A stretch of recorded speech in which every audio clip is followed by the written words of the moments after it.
Welcome to King Said So, Africa's one land, one language, one currency, one army on King Said So. Africans can unite. Your Pan-Africanist podcast. Enjoy. At White Knot Technologies, we specialize in bags, embroidery, branded wear, and screen printing. We provide the finest quality for affordable price and fast turnaround time. We make sure you'll be satisfied with your order. Visit us at 18 Fisher Avenue, Epping.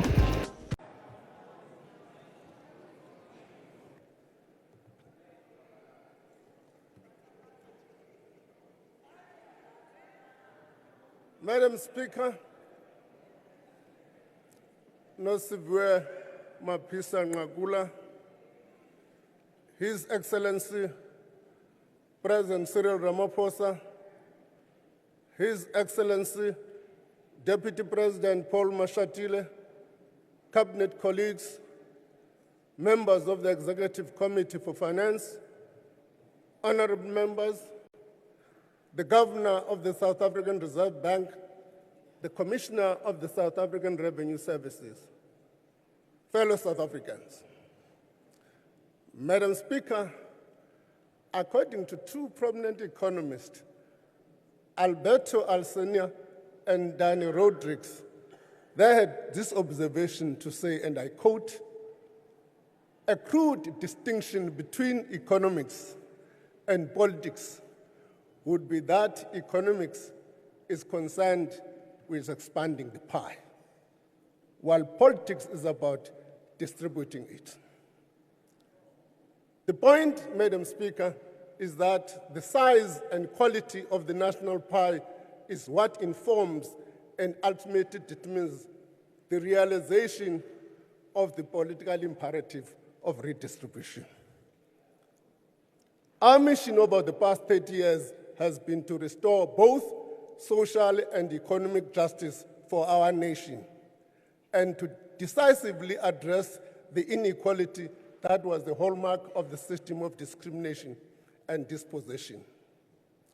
The budgets we've tabled since 1994 have been about securing the goal of growing the economy so that we can do more to address the inequalities and deprivation that still scar our society and undermine the promise of democracy.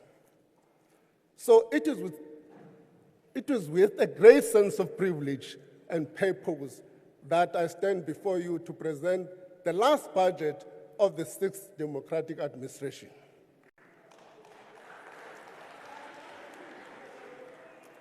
Siyabuya.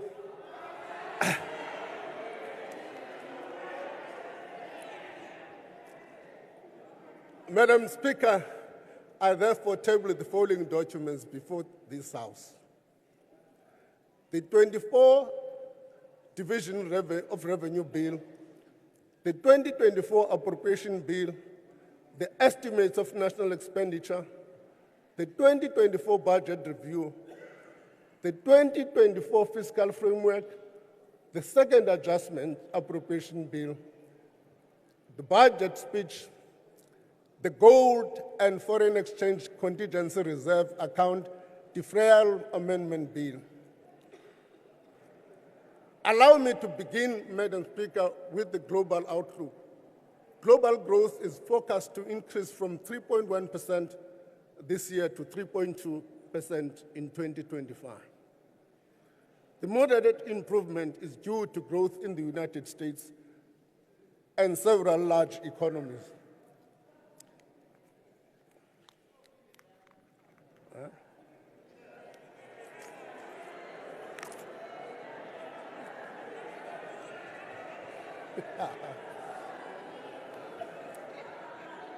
There are downside risks from potential spikes in the global oil price if the conflict in the Middle East escalates, and if growth falters in China, the country's largest trading partner. Despite improved global outlook for 2024, South Africa's near-term growth remains hamstrung by lower commodity prices and structural constraints. We estimate real GDP growth of 0.6% in 2023. This is down from 0.8% growth estimated during the medium-term budget policy statement. The revision is due to weaker than expected outcomes in the third quarter of 2023, particularly in household consumption and fixed investment. Between 2024 and 2026, growth is projected to average 1.1%. The growth outlook is supported by the expected easing of power cuts as new energy projects begin production and as lower inflation supports household consumption and credit extension. But there are also risks to the domestic outlook. These include persistent constraints in electricity supply, freight rail and ports, and higher sovereign credit risks. Our challenge, honorable members, is that the size of the pie is not growing fast enough to meet our developmental needs. As such, our fiscal strategy to support economic growth, reduce risks to the economy while ensuring fiscal sustainability. Compared to a year ago, the budget deficit for 2023-24 is estimated to worsen from 4% to 4.9% of GDP. The higher budget deficit means that debt service costs in 2023-24 have been revised higher by 15.7 billion to 356 billion. Debt service costs will absorb more than 20% of revenue. To put this into perspective, spending on debt service costs is greater than the respective budgets of social protection, health, or peace and security. For this reason, honorable members, we are strengthening our strategy and sticking to our fiscal goals. A net reduction of 80.6 billion in non-interest expenditure is being implemented over the medium term. At the same time, revenue has been revised up by 45.6 billion over the medium term relative to the medium-term budget policy statement. And we have taken the decision to introduce a reform of the gold and foreign exchange contingency reserve account, also known as GFECRA. Taken together, even with the spending increases I will announce later, the national government gross borrowing requirement will decline from 457.7 billion in 2024 to 428.5 billion in 26-27. The deficit will begin to improve from 24-24 to an estimated 4.5% of GDP, reaching 3.3% by 26-27. Debt will now peak at 75.3% of GDP in 25-26. All of this puts us in a position to continue to protect core services. It allows 60% of non-interest spending to be directed to the social wage. It allows us to preserve capital spending. Compared to the medium-term budget policy statement, we are adding 57.6 billion to pay for the salaries of teachers, nurses, doctors, among many other critical services. Madam Speaker, as I mentioned earlier, in this budget, we are announcing a reform of the GFECRA. GFECRA is an account held at the Reserve Bank that captures gains and losses on the country's foreign currency reserve transactions. Simply put, if the rand strengthens against the US dollar and other reserve currencies, the account balance declines, and vice versa. The account balance has grown to over 500 billion over the years because the rand has depreciated over time. A new settlement arrangement is being introduced that will reduce government borrowing and improve the Reserve Bank's equity position. Ultimately, we are bringing South Africa closer to our peers and ensuring alignment to international best practices. We will draw down 150 billion rand of the GFECRA balance once we have ensured that the sufficient buffers are available to absorb exchange rate swings and the solvency of the Reserve Bank is not compromised. We have embarked on a broad structural reform agenda that aims to address the challenges that held back our growth. This agenda included areas like electricity, logistics, water, telecommunication, and visa reforms. The budget review details the good progress that has been made in these areas over the past few years, but obstacles remain. And let me focus on the two largest of these. Load shedding is a problem that confronts all South Africans. It disrupts production, operations, livelihoods. Reforming the sector will result in long-term energy security. We took the necessary decision in the past 5 years, and these are beginning to are bearing fruit.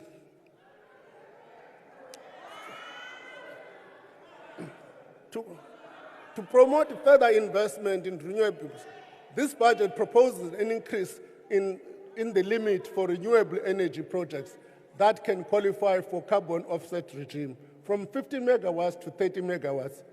Eskom continues to be a key role player in the electricity sector, and the debt relief plan allows the entity to focus on its core business. We will release the report on the independent review of Eskom's coal-fired power stations in the coming week. The review was done to inform part of the conditions attached to the debt relief plan. The recommendations will fit into Eskom's corporate plans to bolster accountability and oversight. It is through the combination of private investment in new energy projects, rooftop solar installations, and improvements in Eskom generation fleet that load shedding will reduce, and reliability and security of supply improve. In addition, to support these efforts, we're introducing a new 2 billion conditional grant over the medium term to fund the rollout of smart prepaid meters. This will begin with the municipalities that have been approved for debt relief. To address South Africa's increasingly unreliable logistics system, Cabinet approved the Freight Logistic Roadmap in December 2023.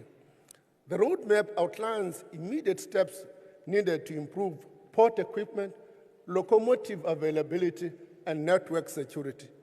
It also sets out a clear path for enhancing efficiencies, facilitating the introduction of competition, and leveraging financial and technical support of the private sector.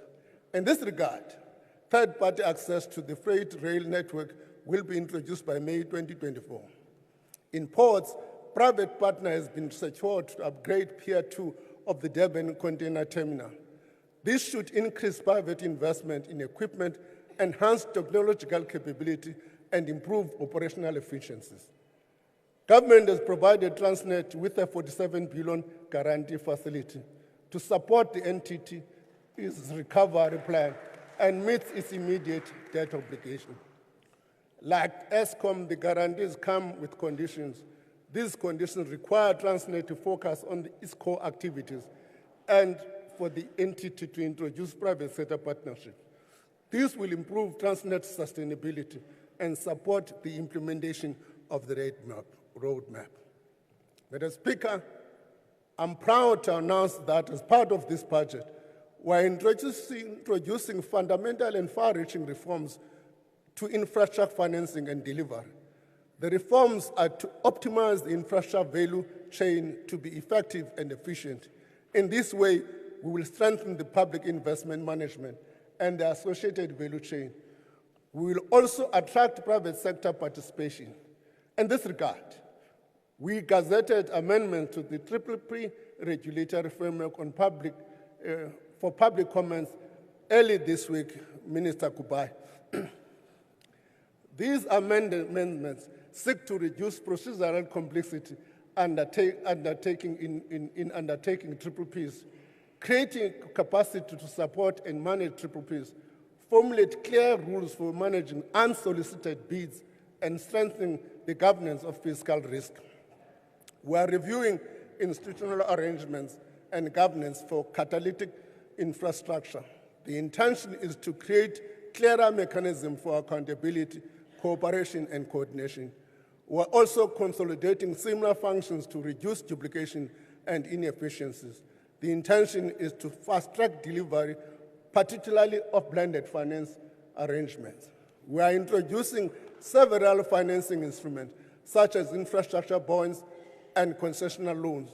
As part of this, a flow-through tax vehicle for specific infrastructure projects similar to trust and other investment vehicles is being considered. A new funding window for proposal under the new dispensation of financing instruments will be open to the public institutions shortly. What does that mean? Those who know BFI, it's a new window of BFI. Through these reforms, greater efficiency gains and infrastructure delivery will be fast-tracked. This will benefit network sectors, social infrastructure, PPPs, and blended finance projects. Madam Speaker, the National Treasury plays a crucial role in mobilizing resources, designing incentives, and influencing policy to mainstream climate change. As climate-related disasters intensify and multi-layer risk-based approach is being developed to manage the associated fiscal risk. This considers various funding instruments from grants to contingency funds, including climate change response fund, depending on the incidence and intensity of the disaster event. The National Treasury is reviewing disaster response grants to improve efficiency and create incentives for disaster planning, preparedness, and risk reduction. It is also developing a climate budget tracking framework to influence policy, planning, and budget decisions by tracking climate-related expenditure in public budgets. The support of concessional funding providers such as multilateral development banks is going a long way to support our climate adaptation, mitigation, and energy transition, and sustainability initiatives. Crowding in the private sector is necessary to manage the climate disaster funds. The government has raised $3.3 billion so far from multilateral development banks and international finance institutions to support climate change, energy, and just transition objectives. We are actively participating in climate negotiations, aligning with government advocacy for reforming multilateral finance institutions. We are also working with the 8 municipalities to adapt and mitigate the effects of climate weather-related events by providing technical assistance for climate-responsive capital projects. The electric vehicle white paper outlines our strategy to transition towards a broader energy vehicle production and consumption in South Africa. Starting with electric vehicles, it aims to transition the automotive industry from primarily producing internal combustion engine vehicles to a dual platform that includes electric vehicles by 2035. To encourage the production of electric vehicles in South Africa, government will introduce an investment allowance for new investment beginning from the 1st of March 2026. This will allow producers to claim 150% of qualifying investment spending on electric and hydrogen-powered vehicles in the first year. The incentive will be implemented in addition to the existing support under the Automotive Production Development Program. Government has also reprioritized $964 million over the medium term to support transition to electric vehicles. Honorable members, the Public Procurement Bill was expeditiously passed by the National Assembly. The amended bill has now been referred to the National Council of Provinces for concurrence. National Treasury is supporting provincial legislators as they process the bill and conduct nationwide public hearings. The bill provides for transformation measures that through set aside, pre-qualification, advancement of persons disadvantaged by unfair discrimination, These measures will be applicable to specified categories of persons, including small enterprise owned by black people, black women, black youth, black people with disabilities, and enterprises with particular geographic area, including enforcement of transformation through the BBBE level status. The bill also makes provision for local industrialization through designation and measures for sustainable development, labor absorption, and enterprise development, among others. We're well aware that currently procurement processes often fall short of delivering the cost-effective solution to government's needs. Too often, there's a substantial disparity between the prices government is being charged and the prevailing market price. For instance, I'm told the government buys ICT hardware such as laptops, uninterrupted power supply devices, monitors, and toners at between 1.5 and 1.2 or 2 times more than market price. Given that government buys in large quantities, we should in fact be paying less and leveraging our buying power to get more value for our money. Obtaining value for money as a principle of efficiency, transparency, and competition remain paramount. And we want to assure South Africans that these principles are not incompatible with transformation. Honorable members, the weak performance of our economy has resulted in sharp deterioration in tax revenue collection for 23-24. Yaqala indaba ndiza kule ndawo enzima ye-tax.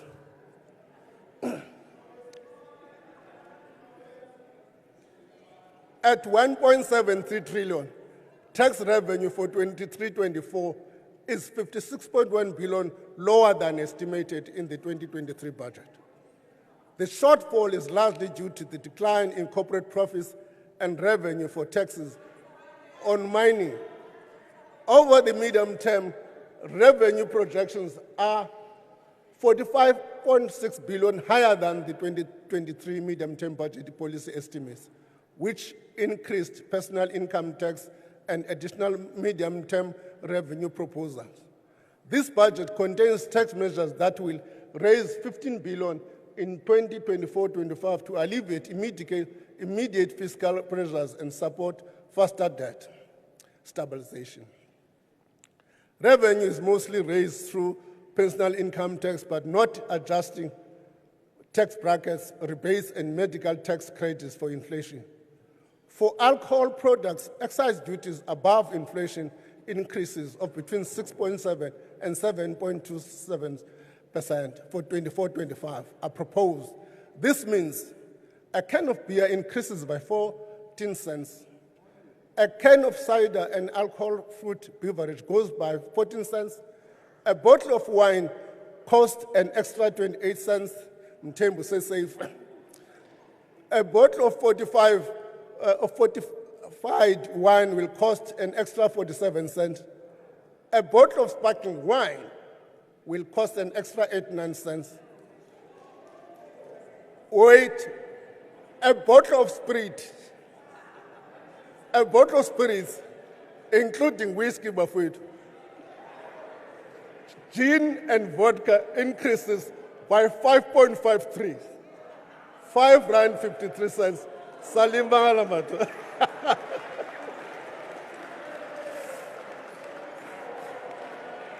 We're also proposing into no sbeto BE apho basinganga. Ku whiskey nezazinto sishayo BE uba ulapho ke na ulimele mfowethu. We're also proposing increased tobacco excise duty by 4.7% for cigarettes and cigarettes tobacco, and by 82% for pipe tobacco. This translates into 9 rand 51 cents increase for cigars.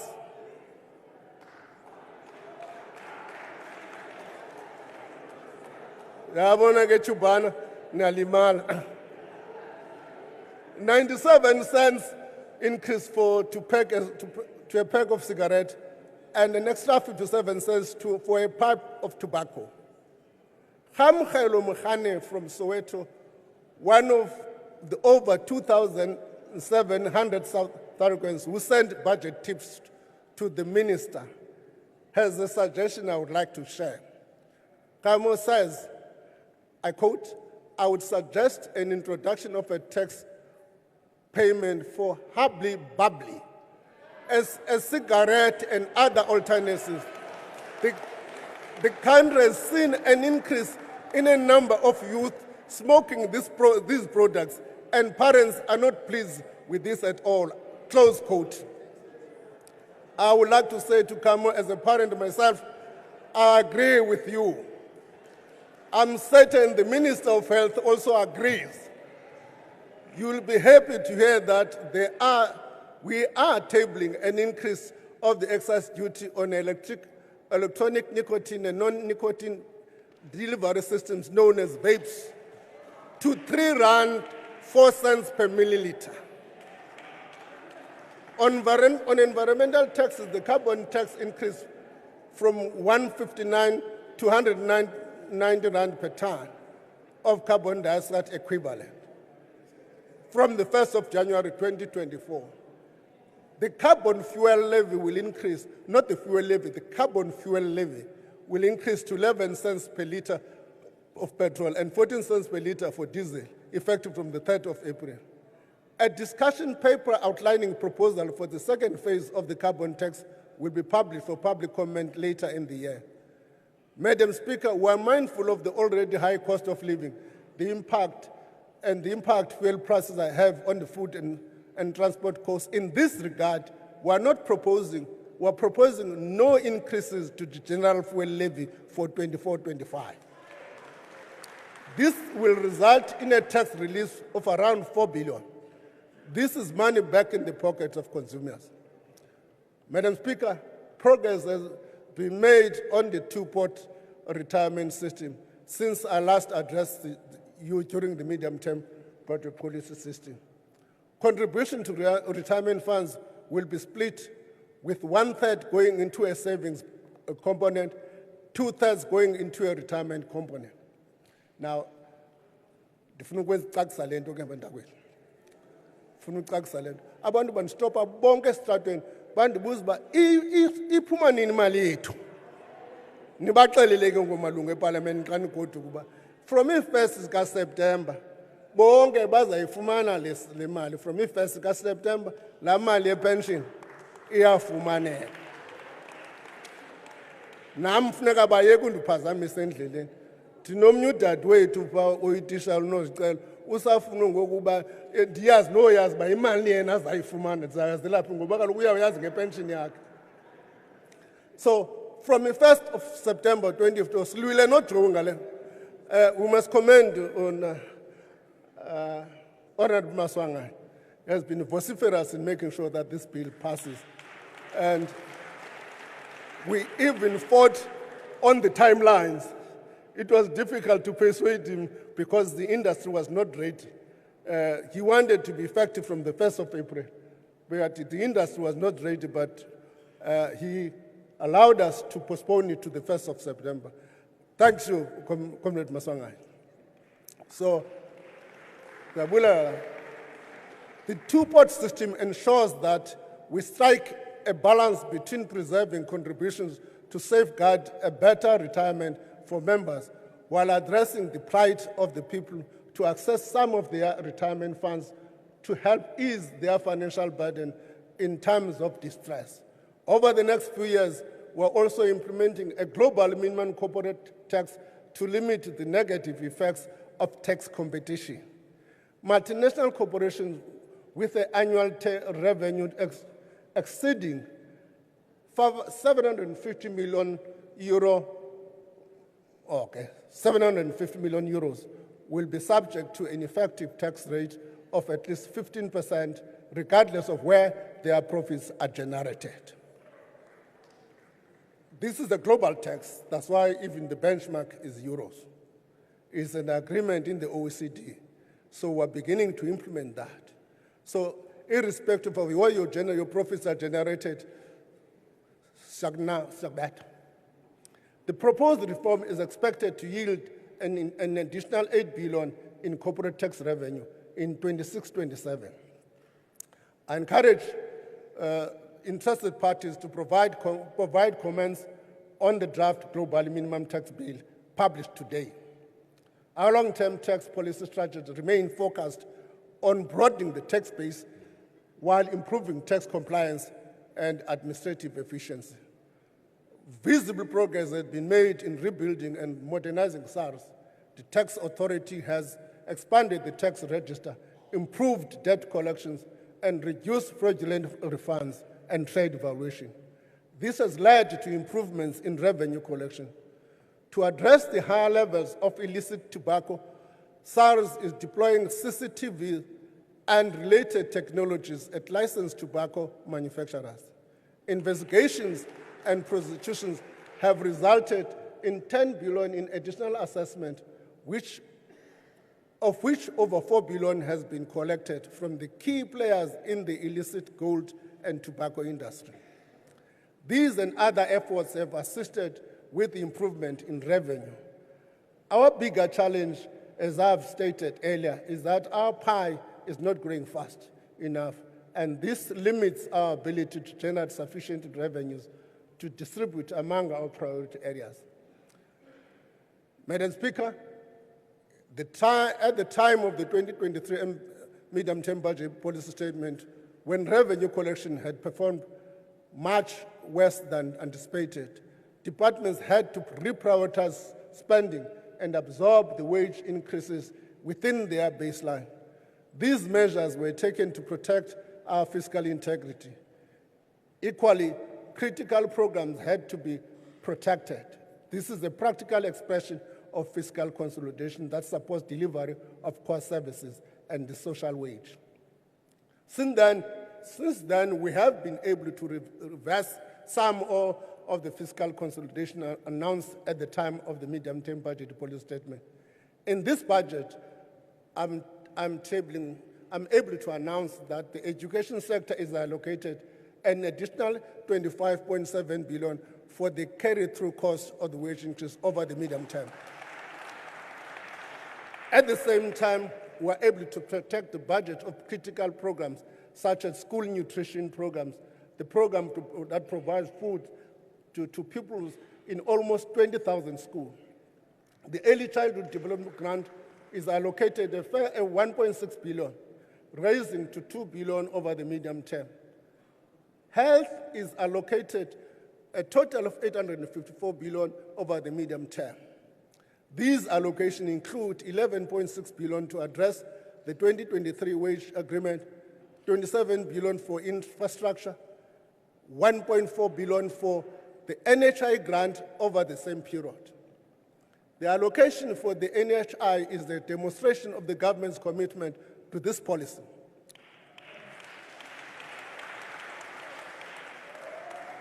There remain a range of system strengthening activities that are key enablers of an improved public healthcare system that must be undertaken. Such activities include building a national health information system and digital patients' records, upgrading health facilities and improving the quality of care to ensure that they meet the minimum criteria to be certified as accredited for contracting under NHI. Strengthening facilities and district management in preparation for contracting. Granting semi-autonomous status for central and potential other hospitals, and developing reference prices and provider payment methods for hospitals. Many of these activities are already underway, but require further development before the NHI can be rolled out at scale. Madam Speaker, there's also been significant progress in improving access to public transport services for low-income communities. The Rail Recovery Program of the Passenger Rail Agents of South Africa is continuing with 27 corridors reopened by December 2023.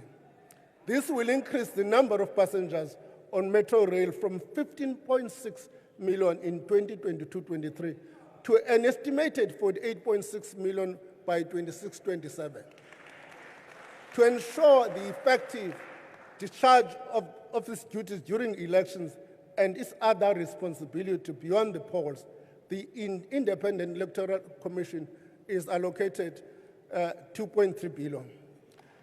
The police and the defense, purely for the elections, the police and the defense, purely for the elections, are allocated an additional 350 million to support the elections. A further 200 million will be allocated for political party funding as political parties prepare for the general elections. Government also supports resettled farmers through land redistribution and tenure reform programs, which have been allocated 6 billion over the medium term. To keep pace with inflation and increase access, permanent social grants are increased. Let me just pause and say,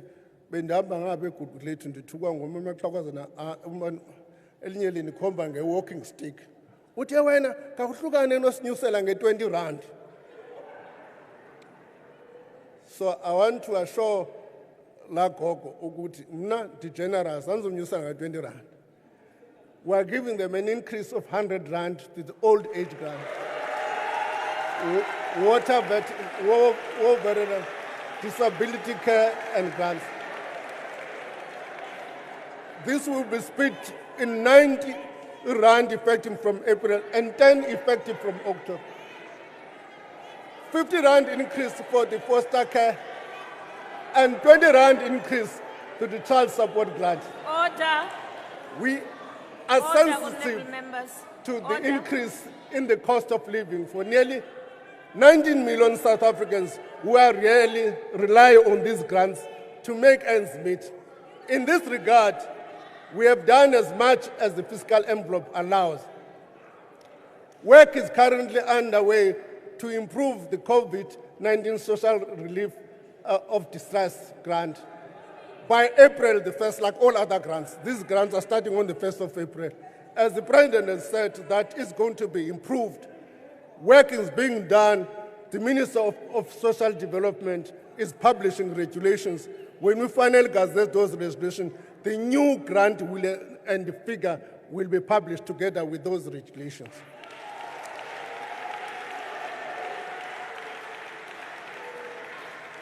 These improvements will be within the fiscal framework. For the extension of the grant beyond 2025, we have made the point that it may have to find some revenue source for it. PAC. We have also made provision for key initiatives aimed at job creation. 61.4 billion is allocated for employment program over the medium term. 7.4 billion has been identified for the Presidential Employment Initiative. Government is also prioritizing fighting crime and corruption with a focus on enhancing law enforcement agency. Mamela, I was in that going on. If facts is on the table, we're doing the work. We're doing the work.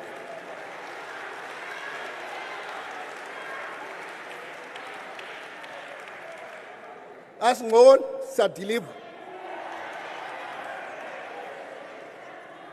A total of 765 billion rand is allocated to peace and security cluster. In the coming financial year, 10,000 new police recruits will be trained. And as part of the country's responsibility to promote regional peace and stability, this budget will also allocate funding for the deployment of soldiers in Mozambique and DRC. Work on costing and identifying these needs for these critical missions will continue throughout the year, and funding will be allocated as such. 628 million has been allocated to the Department of Justice and Constitutional Development for the implementation of FATF and State Capture Commission recommendations, bringing the total funding to these efforts to 2.3 billion. Government is using 2.9 billion from the Criminal Asset Recovery Account to combat illegal mining and other priority crimes, with a 60% allocated In fact, 1.7 billion allocated for the deployment of the police, including vehicle procurement. This budget is also prioritizing infrastructure provision. Government plans to invest more than 943 billion rand in public infrastructure. Spending will support refurbishment and maintenance of existing assets and the building of new infrastructure. Madam Speaker, 2.8 trillion, or put it differently, 5.1% of total non-interest expenditure is allocated to provinces and municipalities over the next 3 years. 531.7 billion is allocated to local government and 2.2 trillion for provinces. An additional 105 billion rand is allocated to provinces for the next 3 years to cover the cost of implementing the 2023 Public Service Wage Agreement, mainly in education and health sector. Provision of these additional funds will cushion the wage bill pressure faced by these critical personnel-intensive departments while freeing up resources for capital investment in goods and services. Moreover, reductions that were previously made on some of the grants have been reversed. Restoring baseline of these grants will help maintain important service for the most vulnerable and provide for critical capital investment. However, to ensure public finances remain sustainable, the reductions are maintained to several other grants baseline, although many continue to grow over the next 3 years, despite the reductions. Regarding municipalities, an additional 1.4 billion is provided for municipal disaster recovery grant to fund the repair and reconstruction of infrastructure damage by the tragic floods of 2023. Madam Speaker, municipalities are the coalface of service delivery. Sadly, an unacceptable number of them are experiencing weaknesses in governance, financial management, and service delivery.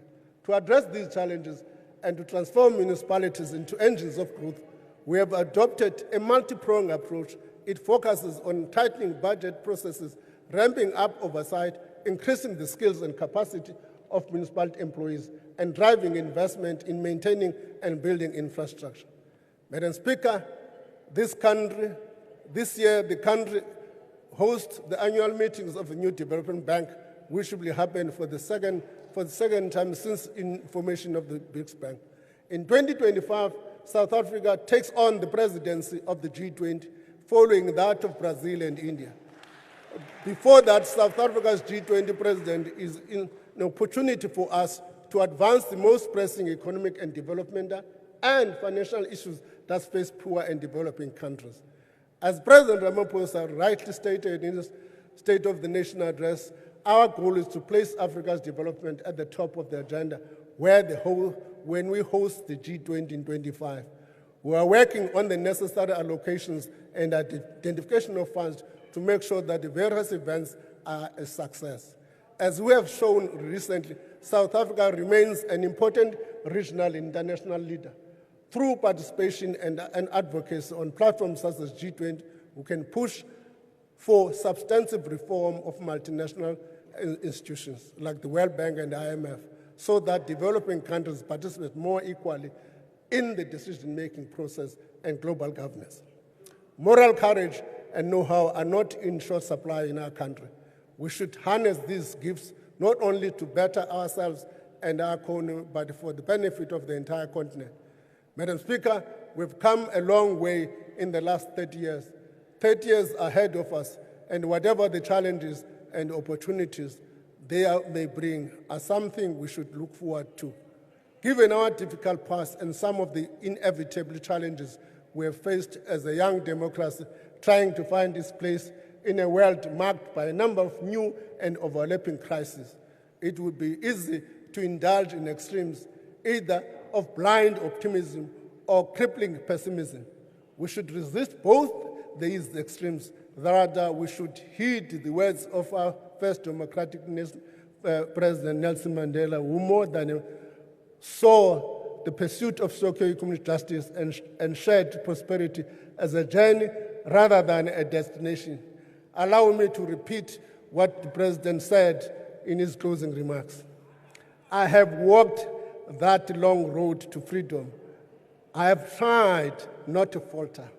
I've made missteps along the way, but I have discovered the secret that after climbing a great hill, the only finds that there are many more hills to climb. I've taken a moment to rest and to steal a view of the glorious vista that surrounds me. To look back to the distance I have come, but I can only rest for a moment, for with freedom come responsibility. I dare not linger, for my long walk is not ended. In the land. Madam Speaker, as I conclude, I want to remind South Africans that the message they should take away from this budget. Government is making the most out of its way with limited resources. We continue to support economic growth, reduce growth of government debt and the cost of debt, allocate more funds for core services, and provide the social wage.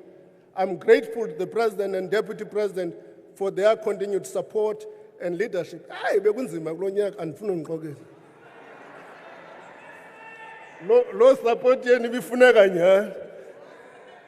Thank you to the Deputy Minister of Finance, Dr. Masondo, and the excellent National Treasury team led by Director General Dr. Duncan Peterson, the majority of whom, Mr. President, are Tintswalos.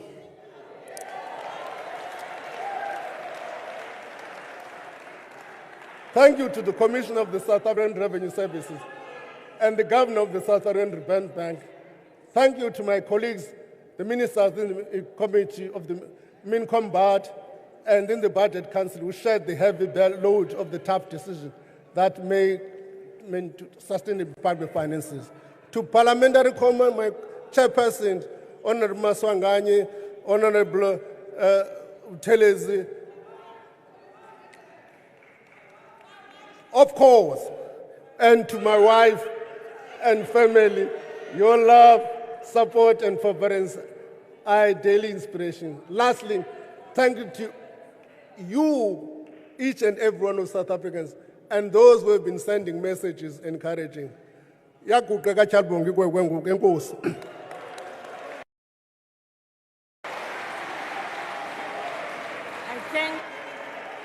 the Honorable